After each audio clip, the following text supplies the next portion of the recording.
Hopefully all this week at the 5:30 you have the High Mass, Misa Cantada.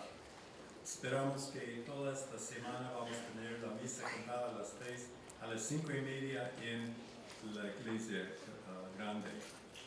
My good friend, Father Sean, is coming. He'll arrive Saturday from Kentucky to give us another traditional Catholic mission. And it's Our Lord likes to begin restoration from caves, and it's on Our Lady of Lourdes and Saint Bernadette. And so it will start, he'll probably say this Mass next week here, I'm not sure yet.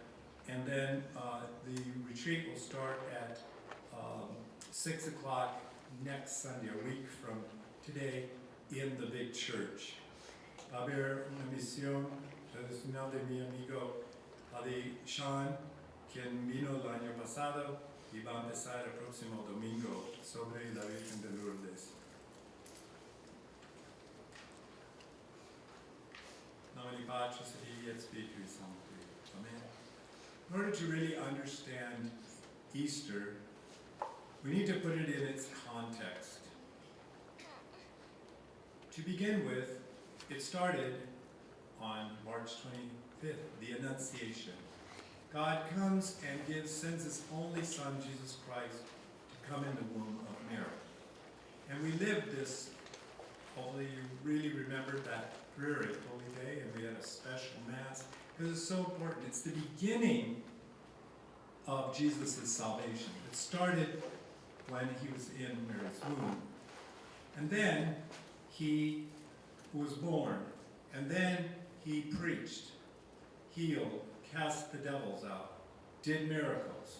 Then He went through Holy Thursday, the Last Supper, the Passion in the Garden of Gethsemane, the being betrayed by His best friend, and then, not His best friend, but His friend, His disciple, with a kiss, and then He, was arrested, taken before the high priest, the Sanhedrin, and ridiculed, beaten, mocked, spit on. Then He's taken before Pontius Pilate.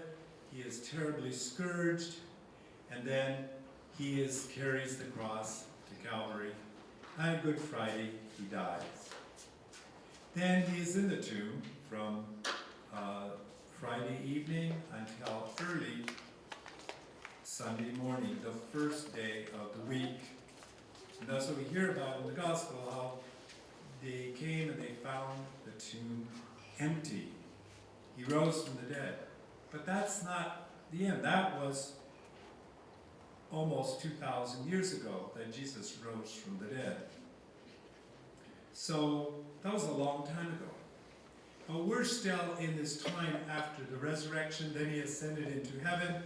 And now He's allowing His life coming out of the crucifixion and the resurrection to work in our lives. So the resurrection becomes active when we were baptized, when we live the sacraments with faith. But then we're going on in history.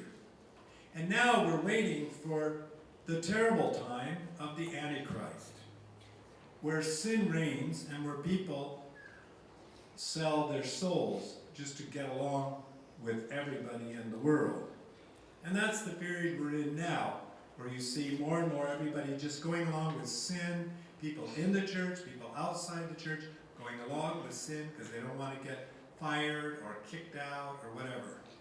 So we're approaching the final times, it seems.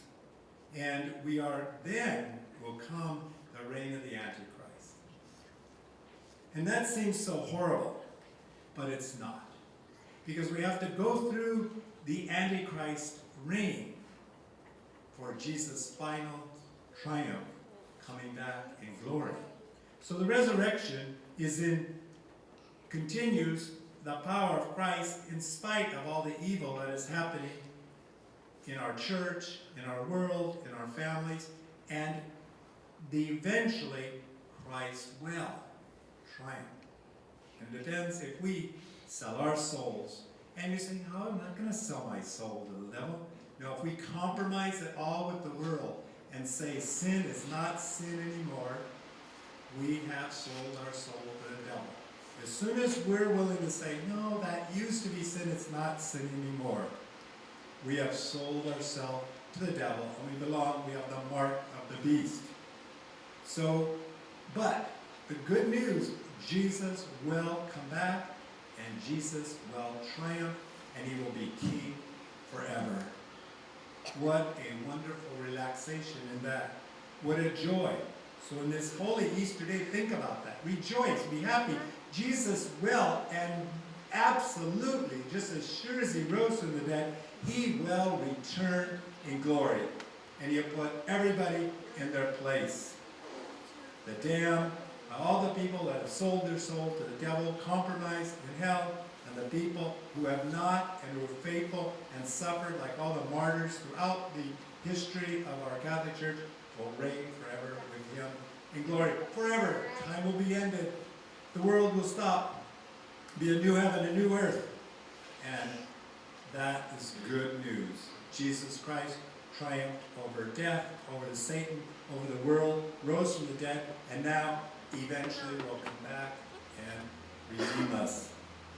Para entender hoy Pascua, es muy importante que entendimos bien la historia de la salvación. Empezó con la Anunciación, cuando Jesús vino en el vientre de la Virgen María el 25 de marzo. Celebremos hace poquito esta celebración porque es tan importante. Pero después el nacimiento, después su predicación, sanaciones, exorcismos y milagros. Después su pasión, su tiempo en frente de los sacerdotes, los fariseos, los escribas y Pilato. Pero, ¿qué pasó? Murió Viernes Santo. Pero quedó en el sepulcro, pero domingo de Pascua resucitó. Pero muchos estamos quedando en ese tiempo, pero ese ya pasó, es casi 2000 años pasado. Estamos en la historia de 2000 años después. ¿Y qué está haciendo Dios en todo este tiempo? Dejó la gracia y el poder de su resurrección y de su muerte en los sacramentos. Y nosotros que estamos bautizados en Cristo, morimos en Él, resucitamos con Él y en Él. Pero estamos cercando más y más el tiempo de la compleción de la misión de Jesús, que es. Pero antes que Jesús puede cumplir que Él vino para hacer, tenemos que pasar por el tiempo cuando la gente vende sus almas al diablo y el reinado del anticristo. Y yo creo que estamos empezando este tiempo. ¿Por qué? Dentro de la iglesia, afuera de la iglesia, todo está diciendo que el pecado es bueno. Y si uno dice pecado es pecado, perder tu trabajo, está quitado de la parroquia, muchos problemas.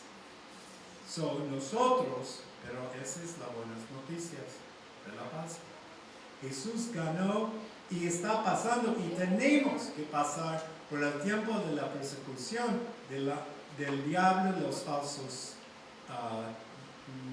profetas, de la gente mala, para llegar a la fin. ¿Qué es la fin? ¿Por qué la anunciación? ¿Por qué la resurrección? ¿Qué es la fin? La segunda venida de Jesucristo en su gloria. Y todos que hicieron compromisos con el diablo, con el pecado, y vendieron sus almas para sobrevivir al infierno. Pero los buenos, como los mártires que sufrieron ese tiempo difícil, van a reinar por siempre con Jesús resucitado. En nombre de Padre, Hijo y Espíritu Santo. Amén.